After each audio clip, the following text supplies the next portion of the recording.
Hello, everyone, and welcome to the latest episode of Vox Vomitus. I am your host, Jennifer Ann Gordon, the author of the Kindle Award-winning novel Beautiful, Frightening, and Silent, as well as Pretty Ugly and the Hotel series. Joining me today, as always, is my Vox Vomitus vixen, my co-hostess with the mostest, Alison Martine, author of The Bourbon Books, which includes Dibs, Since September, Move on Melinda, and Climb the Salmon Ladder. We are thrilled today to welcome back once again the one, the only, Matt Ruff, author of Lovecraft Country, and as of yesterday, The Destroyer of Worlds, among many other books. Matt has been on our show before, so we are thankful and always a little surprised when people want to come back. Like, really? Again? I had a wonderful time last time. I can't think of any reason why I wouldn't come back. As I was telling you before the show, I apologize for the surroundings. I am in a hotel in Portland, Oregon right now, and we're having a very, very mild snowstorm. But, you know, in this part of the country where it snows maybe once a year, this is like a blizzard. So blizzard conditions. We have a blizzard watch down here in Orange County. I mean, maybe not in Orange County, but in Southern California. And we're all confused because we're like, blizzard? That's the treat from Dairy Queen, right? We don't really know what to do. We're making me real hungry on this episode already. We were talking about takeout food. Yeah. Well, you know, tonight I'm a little like my husband, Roman, everybody knows him who watches the show. He's our producer. And he has to do an emergency grocery run because it's going to be snowing any minute now for the next 4 days. No, wow. Okay. That'll be fun. Yeah, it'll be fun. It'll be fun. So, Matt, happy one-day book birthday, because your book, The Destroyer of Worlds, came out yesterday. Tell our viewers a little bit about yourself if they don't know you already, and a little bit about The Destroyer of Worlds. So I am, the author of, 8 novels now. I decided I want to do this for a living when I was a wee lad, taught myself to tell stories while my parents were still paying for my food. And very smart move. That was the better way to do it. Yeah. I wrote my first published novel as my senior thesis in college, actually. And then with some help from one of my professors, Alison Lurie, I got an agent, a very good agent, who got the book sold to Grove Atlantic 6 months after I graduated. So I went directly from being an Ivy League student to being a poor, starving artist, and I've never looked back. And I've managed to avoid actual employment. So As a young man, it was because I didn't mind being poor, and then over time, I actually built up enough of a backlist and enough of a following that I was able to keep doing it. And then a few years ago, thanks to Jordan Peele, optioning Lovecraft Country, I became an overnight success after 35 years in the business. So we always love the 35-year overnight success. Yeah, I feel like, Sean Cosby had a similar overnight success story where he was like, oh, an overnight success. He's like, man, I've been doing this for 30 years. Yeah. But you know what? Those are the stories we need, because I mean, more power to the people who get that book deal right out of college, and that's awesome. But that might not be the book that makes their career. And even if it does, it's not like it just stops at that point and you just ride on over. I wrote that book and now I'm on Easy Street for the rest of my life. Unless that's the name of their series, that'd be fine. If that's what they want to do. Otherwise, no. But this is is this your first in a series then? Because this is a return to Lovecraft Country. So if people don't know, the title of the book is The Destroyer of Worlds, A Return to Lovecraft Country, which confused the heck out of me because I was just like, we got bodies left and right, and we're going back to, okay, here we go. But I was telling Matt before the show started, when, for me, I read the book and I saw the show, and there are some big differences there. And so now going back to the book, I have to put everybody back where they were in the book and change genders for a few key characters, like, hi, Horace, you're a boy, and then go from there. And I was just like, okay, you got me. After a chapter, I was like, okay, I know where everybody is. I'm good. Okay, let's go. I know. And I had the opposite reaction because I read Lovecraft Country and then I started to watch the series and I'm like, wait a minute, where's Horace? That's not how I pictured Ruby. That's not, I know. I'm like, so I felt like when we started reading The Destroyer of Worlds, it was like going back with old friends. Like I didn't realize how much I missed Atticus.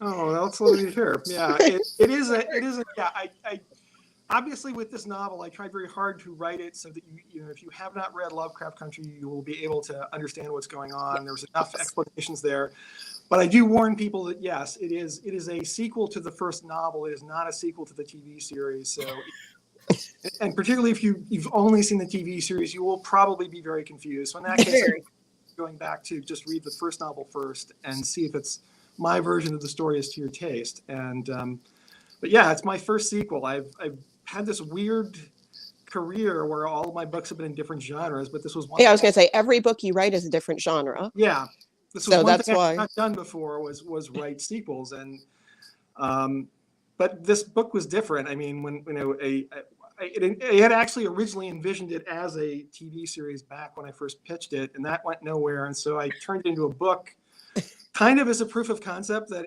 really this could be a good story. And one of the reasons the first novel has the sort of episodic structure that it does is what I was basically doing was writing a prose version of a season of television that you would binge read instead of binge watching.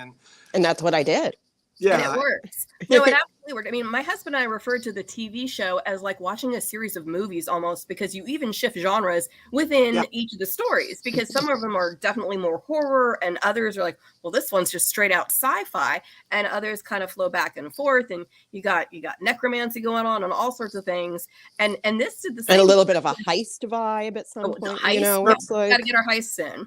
But this one even started with historical fiction, because when we started, like, okay, I knew that it was a return to Lovecraft Country, but I didn't know until a couple chapters, well, not a couple chapters, but not at the very, very beginning, if we were going to get the same characters back. Because I didn't look at anything. I just started reading from the. That's exactly what I did, and I thought, is this a prequel?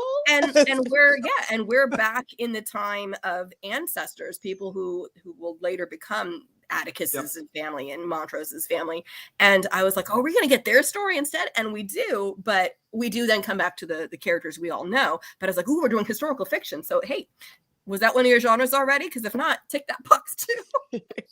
I'm sure I've talked about history in other books, but yeah, this was one of the things that this was. I wanted to go back and do a little bit with that. And it was just, but it was nice to be able to go back. Like when my agent and I first pitched the book, one of the things we talked about, because it was like a season of TV, is, well, do we pitch it as one season or as multiple seasons? And do I do it as one novel or a series? And initially it was just like, well, the economics, as you probably know, series.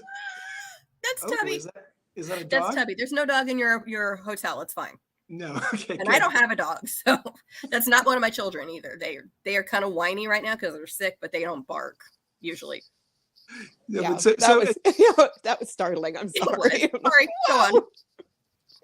But anyway, as you probably know, though, the economics of series are kind of dire unless you're already a best-selling author, and they're also, because I do have this history of jumping around, we were like, well, what if you write one book and then you get bored? So my agent basically suggested, and I agreed, let's pitch it as one book, assume that's all you're going to get, do the best job you can. And then if you still want to go back, if it does well, you can always do that. And the thing is that I even as I was writing it, I was thinking about wanting to do more. And just the question became, would I be able to do that? Because if I either wanted to do one book as a standalone, or I wanted to do a full series that would carry the story forward to 1964, which is when the Safe Negro Travel Guide, which is my fictional version of the Green Book, will cease publication. So that seemed like a good place to end it. And that was going to be, it's like either write one book or I'm going to write 3 or 4 books. And fortunately, again, because the TV series happened and Lovecraft Country became a bestseller, it was like, okay,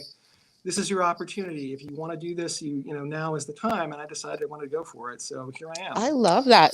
So that's really interesting. I like that you already knew you wanted to go back to these characters, but we as writers, when we fall in love with our characters, it's really hard to let them go and say goodbye to them. So I can understand that, really wanting to go back. There's characters that I've written that I want to revisit, but I usually kill all of them. Yeah, it's hard to revisit people unless you're really doing like the resurrection. Hey, but you know what? Depending on your genre, that doesn't have to stop you. I mean, it's fine. Interesting for me, generally it's been the opposite. And always before this, the one book was enough to say what I wanted to say. And then I'll get fans who will, and again, because I do jump around in all these genres, very often there are Matt Ruff generalists, but a lot of people just, they love one book in particular. And they'll be like, "Oh, are you ever going to, there's people who still want me to do a sequel to my first novel, Fool on the Hill." And at this point, I'm like, guys, I don't even rember that. yeah, I don't even know who wrote that. I was in college. Seriously, that's a different Matt Ruff by this point. Like, I don't know. that's the thing, and you don't want to be a co-author to your 20-year-old self, because I didn't want help back then, and I don't want to poor guy now. So yeah, so with other books, it was just like, nope, I'm done. And with this one, I would get asked, are there going to be sequels? And I would hem and haw, which meant yes, if I can figure out a way to make it work. And so far, so good. Well, and you said, okay, so you said 64, and I'm bad at dates because dates are kind of like numbers and numbers are math. But this is set in 57 primarily. Is that right? Am I remembering that right? Okay, so this isn't the last one then. If it's 57. I know. I'm like, so do we there's officially nothing have there. a third book in the series coming out?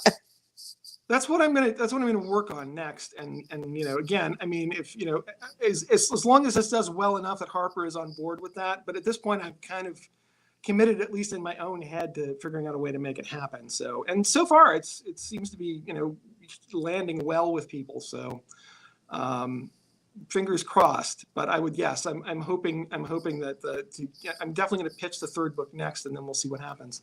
Well, and Laurie Schoenfeld wants to say hi. Hi, Laurie.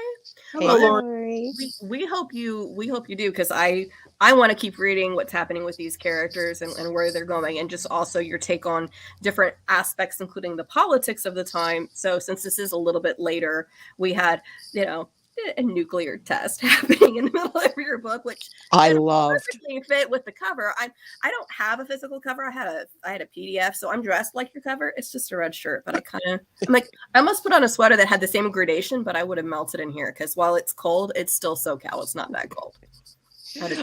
I almost littered my little desk with random fake bones and stuff that I have to be like I found these. Trying to imbibe maybe a swamp vibe. No. But then I was like, I'm just putting garbage on my desk. That's right. Stop trashing your hotel room when you're at home. Yeah. But no, that is one of the things that still amazes me, is that yes, that was a tourist attraction in Las Vegas in the 1950s. You could go and watch the nuclear tests go off, and they had a bus as close as you could safely get to the bomb site. You would have your little glasses, and you would just watch the above ground tests. And they stopped doing that at some point because they realized this is not a good idea. That's not safe. I can understand the strange allure to it, though. Oh, I can absolutely see if I were alive. If I was alive, I probably would have done it. Yeah, especially because I'm sure it was gorgeous in its way. And, and I like the way you described it. Like you talked about the nuclear fallout sunset and all of these things. And I'm like, oh my God, I wish I could see it. And then I'm like, nope, don't wish you could see that. Remember when you watched the day after when you were a little kid and you were emotionally scarred. Well, because you live in the future, though, you can see it, because if you go on Google and type, atomic bomb tourism, you'll get lots of photos of, people sitting around a pool in a motel pointing at this mushroom cloud behind the motel. And so, or pictures looking down the Vegas Strip, and there's a mushroom cloud in the distance. So I hate to be like, that's so cool. And I've always been really fascinated by the little fake towns that they set up, and the mannequins, and just your happy family having breakfast, and then they would put the cameras in these concrete bunkhouses that would not get destroyed along with everything else. And that was how they got the film of what it looked like. So that's something. Oh my gosh. So I'm trying to wrap my brain around what I want to say. So after Lovecraft Country, after you wrote that and it was published and it became a huge bestseller and a big HBO show, how did you take time off away from them, or did you immediately dive into writing this book? I mean, I sort of right after the book was published, I raised this with my editor, who at the time was like, well, why don't you do something else first? And this was before the book had been picked up by HBO. So, and I did have another idea for 88 Names, so I went and wrote that. Okay, and and I just kept thinking about Lovecraft Country and wanted to go back there. And so once I was done with that, and then the show came out, and then just to make absolutely sure to hedge my bets, I basically wrote the first half of this novel, so I could take it and say, no, really, it's this. I think this would be good, and I really want to do it. And so, instead of just being like, okay. I'm sure I can go back. Yeah, it'll be great. Did you say 8 names? Allison, you're breaking in and out.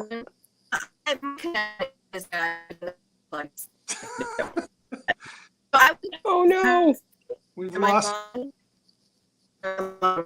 You're frozen. You're frozen, and we can't hear you. Oh, and now she's gone. And now she's back. I'm back. My connection's not great, and I'm plugged in, so I don't know what's going on with our internet. Can you hear me now? We can hear you. We can see you. It's that blizzard you're getting, and yeah, it's not a real blizzard, guys. No, I was asking because Matt said I think I just maybe have misheard that he said 88 names, but I heard 88 memes, like it was a sequel to 88 names. No, 88 names. I was hoping there was a sequel that was 88 memes. I'm like, you could do that. You could totally do that. Like, it's a sequel now because that one wasn't that long ago. You could totally do that because that was the first one of yours I read. So I read that and then was watching Lovecraft Country and then went and saw Lovecraft Country, or then read Lovecraft Country. So my brain's like. So I did Lovecraft Country, and then because I loved that, I bought, and now I can't remember the title of it. It is the book that you wrote about the dissociative identity disorder. Oh, yeah. What was that? Set This House in Order. Yes. Set This House in Order. Okay, I want to get that down so people are like, "What did you say?" It was fantastic, and again, it's so different from Lovecraft Country, obviously. And I think we talked about this last time you were on the show. How there's no, like, if you walk into a bookstore and go, I want to find a Matt Ruff book, you have to go to every section of the store unless you get an end cap. Unless there is a fan on the staff, and then they tend to hog them in their section. Like there's like at the University Bookstore in UW at the University of Washington. I think I tend to end up in sci-fi just because the guy who controls that section wants all of my books there. So Hoarder. I don't mind. They can put me wherever they want. But yes, as long as you're there.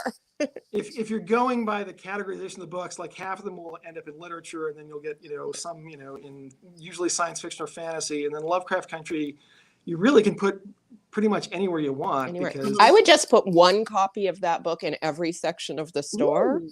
Like one in sci-fi, one in horror, one in literary, one on an end cap, one on a staff pick. If you're looking for it and then somebody buys it, then you don't know where to restock. You have to going, which one's missing? Which one? It's like an Easter egg hunt. Nobody's got time for that. It's a good idea though. Yeah, but that is exactly the thing though, is the people who actually work in the bookstore, like they want to know when they're running out, and it's kind of hard. And then we've got one copy left. I just don't know where it is. We don't know where it is. It could be anywhere. It's under Frank's desk. He's reading it at lunch again. Frank, you stop that. Okay, and Regina says, Set This House in Order is still my fave. And and Lori also wants it. So, okay, I guess we're going to be better reading that next, Lori. That's fine. But yeah, yes. I mean, it's like, it's so good. Sorry. And one in geography for Lovecraft Country. Well, that would work. America, you put one with the travel section, just put that there, and it would work. I think George would approve. George says. This is always fun for me though, when I'm doing the vanity thing at bookstores, where you go and look for your books under your name, and I get to like try 3 or 4 different places before I hope they've never heard of me. So hopefully it's not just people who they hide it in their own little genre staff. Hopefully they have set up like a new whole table for your things and gather them all there and put a big sign in with a little glowing arrow saying new release, as seen on TV. Those things as seen on TV. That helps, This week, yes, there will probably be some of that, which is nice. So well, we're going to do geography, and I feel like we also can, because of all of Horace's musings, I think we can also put one in religion and spirituality for this one, which you hit a lot harder. I don't remember that so much in the first one, so maybe it was there and I was just lost in the plot that I didn't catch it. But no, different philosophies. Horace is having an existential crisis for a He child. is. But I mean, there's a section where Hippolyta is talking to him about religion that I'm like, can I copy this down and use this? Because it was just probably the best explanation of some things that I've ever read. Not even in philosophy books, but just even in fiction. Yeah. And then it was done repeatedly by different people explaining different philosophies and religions. And I just thought, like, I did not see that coming in for the sequel to Lovecraft Country, going, this is not Eldritch Horror. What is happening here? Well, I mean, part of the thing I had to come up with it's easy to come up with more adventures for the characters, but I also wanted to know, what is this book going to be about thematically? And basically, because I had this idea of carrying the story on in 1964, Horace is 12 years old and when Lovecraft Country begins, and this book he's 15. In 64 he's going to be 22. So I thought one of the things I can do, and maybe make this the through line to link these next books together, is tell Horace's coming of age story and make each one about a different part of that process. And so This is the book about, death and coming to terms with mortality and Because that's what you do in your, honestly, I remember being 15 and 16 and thinking that I was so deep because I was having these really intense thoughts about what's going to happen to my body if I what happens. Jen, you were just goth. That's all. I know, it was just goth. Right. So that's basically what's going on here. Is that? So what you're saying is Horace is basically goth. I didn't quite think of it that way. But a little. Yeah. He's also a teenager. So what I'm also hearing is this is now in YA. We're putting it in YA too. And it could also be adjacent with graphic novels and comics and stuff, because Horace is he's drawing.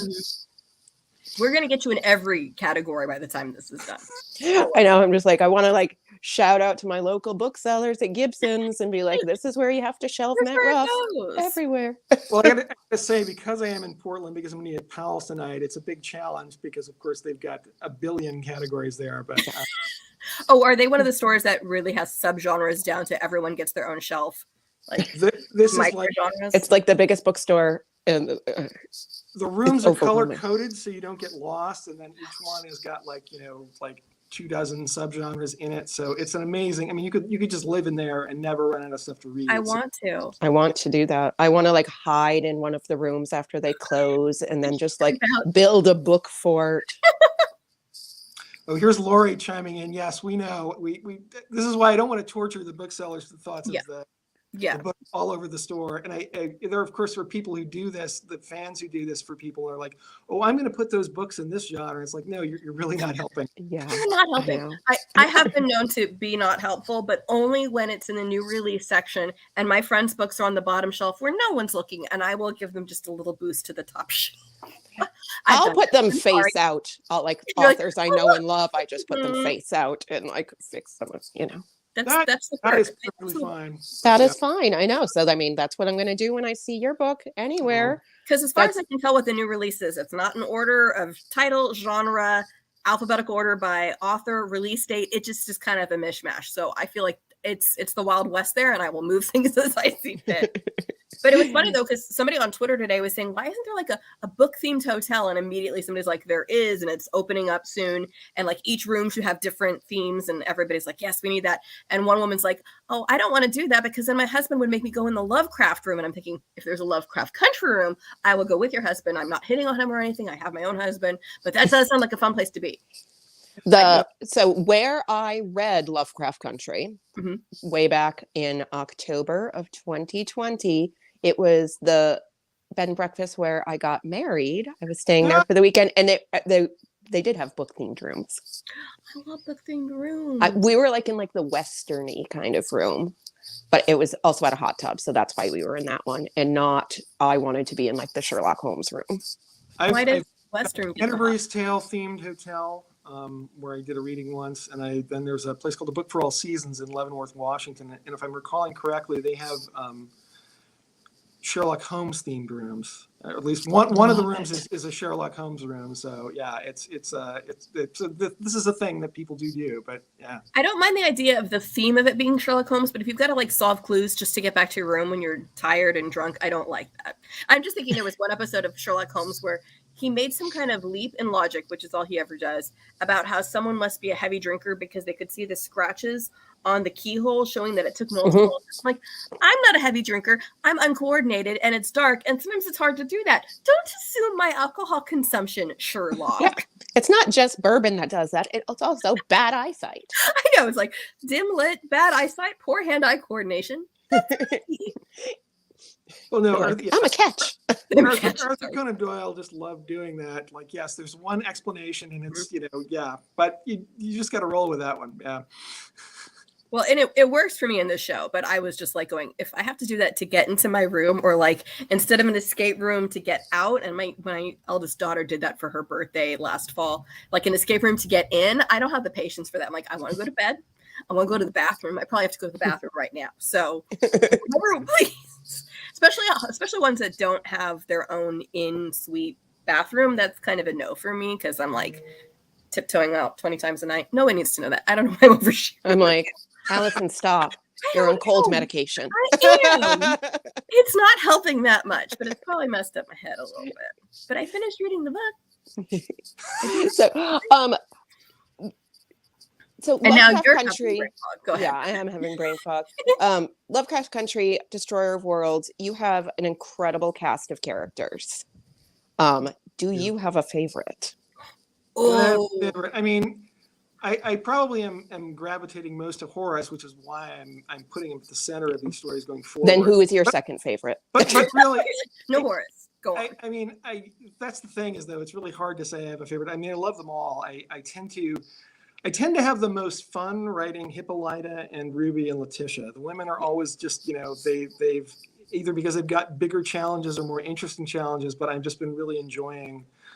Ruby in particular, and her relationship with Caleb Braithwaite is just so much fun to write. And then, yes, again, like when we started reading Destroyer of Worlds, I didn't read the blurb, didn't read anything, just started at the beginning, and I'm like halfway through part 1, and I'm just like, I miss Ruby. Like, I hope.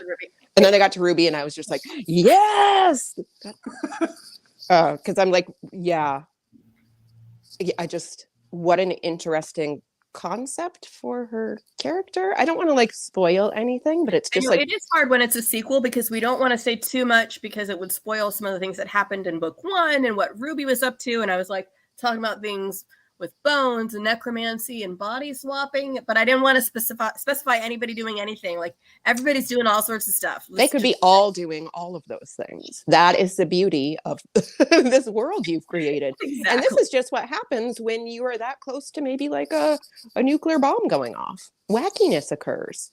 Sometimes. What happens in Vegas stays in Vegas, except when the radiation. Or if you end up on another planet accidentally. Or not accidentally. Or on purpose. Yeah. So, okay. Ruby, Letitia, Hippolyta.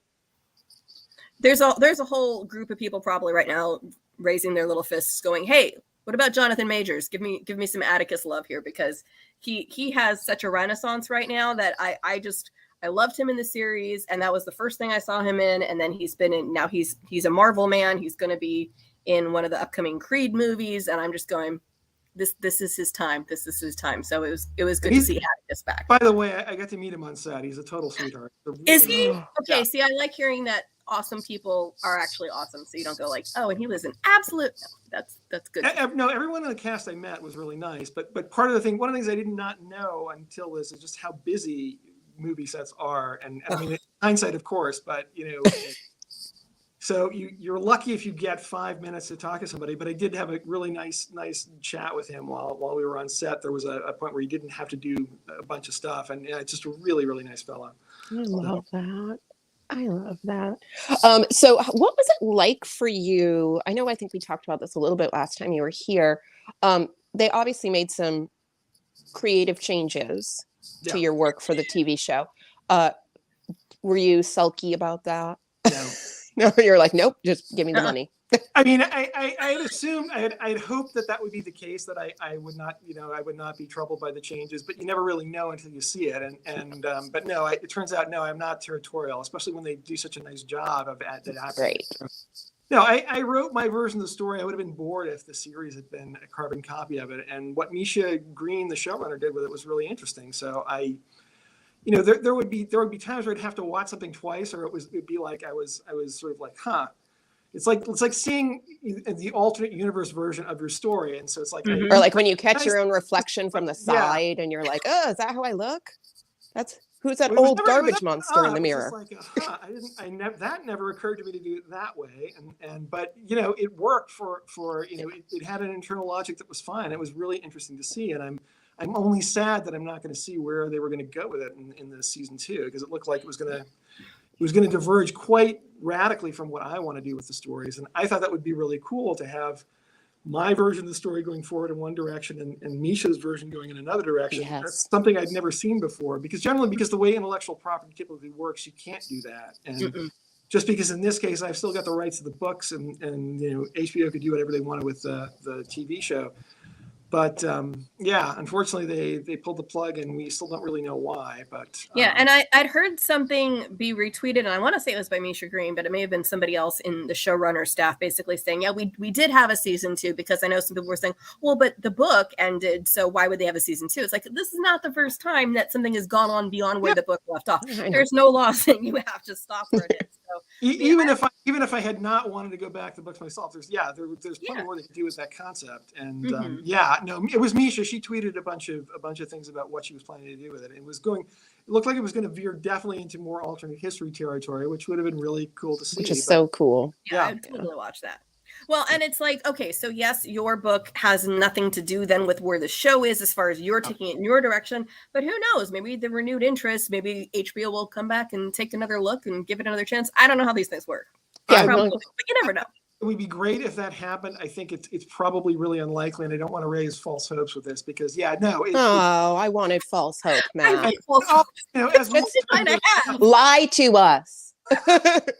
But also, as more time goes by, as you're noting, Jonathan Majors is having a moment. Gosh, even if they wanted to bring it back, well, of course she killed him off. So I guess we could. I keep forgetting that. I know. That's why when I saw Atticus, I was like, Atticus, because he's not doing so good at the end of the TV show. Sometimes, that's right. She murdered half the cast. Well, but she also created an interesting character that wasn't brought in with. Yeah. So with which brought a whole another side in with Atticus' backstory in the war. So different ways things that were presented differently that I really enjoyed. One of my favorite episodes, by the way. The Korea episode was amazing. Yes. So it was so good. Especially when I decided to do it. I have a hard time watching stuff about Korea because my dad fought there and he was a POW. And like growing up, I wasn't allowed to watch anything about the Korean War. And we weren't even allowed to talk about it. So you couldn't watch MASH? Couldn't watch MASH. How did you not watching MASH? That was a requirement for our generation. Well, after my father passed away, I watched the entire series because I'm like, what wasn't I allowed to watch? Wow. Hawkeye. Yeah, Hawkeye. And this is why I have always had a crush on Alan Alda. Well, same, but that's not the point. Poor Matt's like, why did I want to come back on this show? I don't know. I have no idea. But I felt like the way that the show handled it was really getting some cool backstory there, and then tying all that together and bringing all that together, and then going back to the book, then starting up, kind of like it kind of recentered me, going, okay, now I've got to remember where everybody was in the book, because all the end game stuff that happened in the series is like, box that off, put that over on the shelf. And I call them my Jake moments from this Stephen King with the drawing of the three, where Jake's like, I'm dead. I'm not dead. Hold on. I will get all these together, because that's what my brain was doing, going. I just need like a whiteboard. You were able to go from the TV series back to the book and not be totally confused. That's great. Well, I feel like the fact that you started by taking us even further back and grounding us in their history as a family, and then moving forward from there. And then you didn't throw everybody at us in one chapter. You did the same kind of episodic thing where it's like, okay, here where we're going to see, here's Montrose and Atticus, and going, this is throwing me off. Okay, but here they are. And then we're getting their vibe back. And the men who portrayed them were just amazing. So that's how I picture them. So now I actually have pictures of all these people in my head, except for Horace. I got nothing for Horace. And then moving forward, I'm watching them. So it's like I have the series in my head. I'm like, the little series has already been acted out. And I appreciate Jonathan Majors lending his time for me again. And, you know, Journey Smollett, she's up there talking. She's flying planes. I'm really happy about all that. But I'm the plane flying. Sorry. The plane flying. I had like total feels during that. I'm like, ooh, what's that a metaphor for? I like that. Fly her own plane, thank you very much. And I loved all the poker playing. Yeah, well, until it doesn't work out so well. Until it doesn't work out well. I understand that. But I just like, are you a poker player, Matt? I not great, but my wife and I got caught up in with the poker craze, which now I guess was way back in the 2000s. So yeah. There was a poker craze? Oh yeah. Where was I during the poker craze? I played some poker. Was that during the craze? That might have been during. There was this brief period when online poker was not exactly legal, but you could do it, and then the U.S. government said, "Oh, wait, we don't want that," and shut it all down. But so yeah, from around 2004 to 2006, this was a big deal. And I remember watching like poker tournaments on TV and things like that too. They invented those whole cameras, which changed it so you knew what people had, what they were looking for Texas Hold'em. So it made it actually really interesting to watch people play poker when you know rather than just doing this. Yeah, exactly. Yeah, because I felt like what's weird is I was obsessed with watching poker, not necessarily because of the game, but like really interested in watching people seeing if they had tells. Yeah. And watching micro expressions and just like and strategy and things like that. And during the great poker craze of the 2000s, of the aughts, I remember I played a weekly poker game with a bunch of dudes that always underestimated me. And I'm like, it's been 2 years.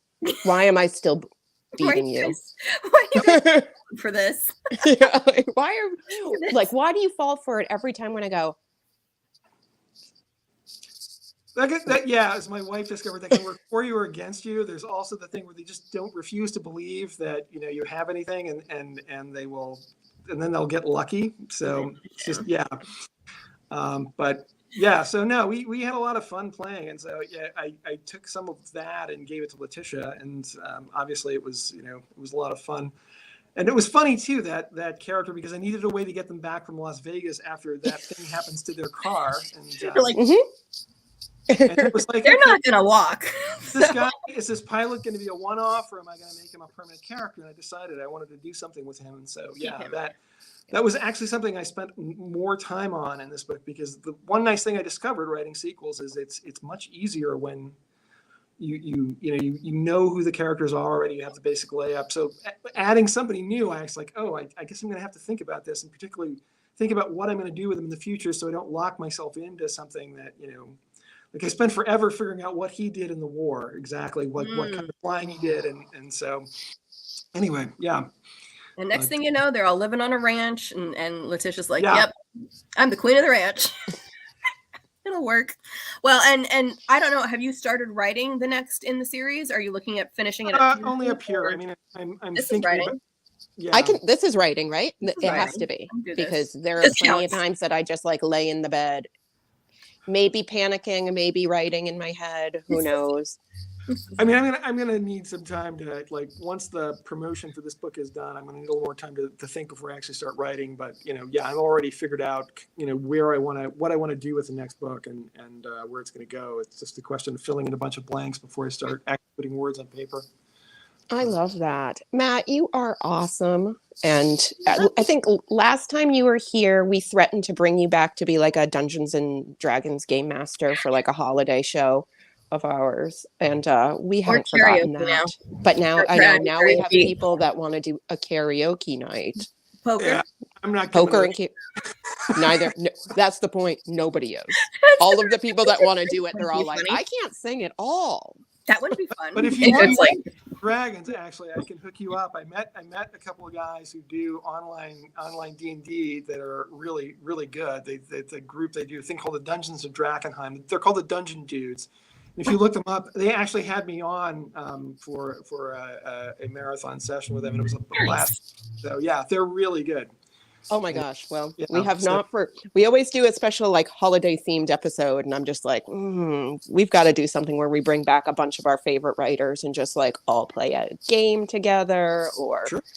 let somebody sing a song if they want to. Looking at you. Not it. Not it. No, like, We not already said it. We're all Ed knowing the Abrams is doing karaoke. it. So. Okay. Him. Matt, thank you so much for being with us today. Everybody, if you have not already read Lovecraft Country, now is your time to pick up Lovecraft Country and The Destroyer of Worlds and just enjoy that world, that dark, twisted, beautiful, hilarious, sometimes a little sexy Sometimes. world, sometimes a little sexy. Sometimes a little sexy. So Matt, thank you so much. Alison, of course, thank you. Yeah. Everyone, we are taking a few weeks off because I am going on vacation in a couple weeks and I have a deadline right before I leave for vacation. So Of course you do. That's the way to do it. yeah, I was like, Earn it. yeah, yep, definitely. Just I'll turn everything in on March 5th and I leave March 6th. So It's fine. It's all good. it's fine. It's really good. Nothing to worry about. There is nothing to worry about. Nope. Nothing at all. But we will see everybody really soon. We might pop back in with like a little pop-up episode. Or Who knows? find me March, what is it? 5th. It's a Tuesday. I've got James Rollins with his next in the Starless Crown series, Cradle of Ice. So find To the Moon Allison while you're gone. It's good. Of course, I took a sip right when you were talking. And I'm like, oh gosh. That too. Thank you, everybody, and we will see you all soon. Thank you very much for having me, folks. Thanks, Matt. Bye. Thanks, Matt.